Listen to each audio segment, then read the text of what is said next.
So at this point, you've probably got some movement that allows your alien to move in all directions, which is nice, moves quite smoothly. I do have the model solution here. If you really need that, and you don't mind, cheating is a strong word, but if you don't mind a spoiler being given to you, then there is the code that will allow your alien to move in all 4 directions. Okay, so talking of code, let's now think about getting our space rock to chase our alien. So again, I'll give you the first bit of the chase code, and then you can consider the other directions in which the space rock needs to chase. So the first bit of code, we're going to check if our rock's x position is less than our alien's x position. And what that means is the alien is positioned to the right of the space rock.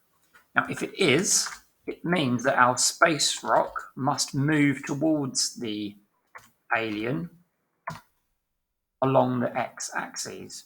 So we're going to use a rock.x equals rock.x plus 1.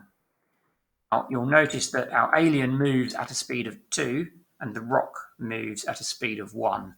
You can play around with those values. Perhaps as the game progresses, the rock moves more quickly, or the alien could pick up a bonus item and be able to thrust itself away from the chasing rock, etc. So if we hit play on this, it will only chase the alien in one position. Let's just see what it looks like. Stop and play. So you can see that the rock is moving towards the alien along the x-axis until the rock's x position matches the alien's x position. And once I start to move the alien, the rock will move along with it. So the alien moves to the right and the rock moves to the right as well.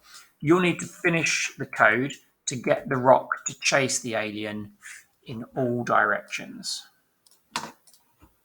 Once you've got that code working, you've got the basis of quite a nice game already.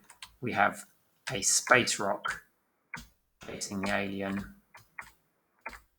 And once they meet, the space rock just settles on top of the alien. The alien's a little bit quicker, of course, so it can move out the way if it needs to. But yeah, that's how your game should be looking at this stage. In the next video, we look at collisions.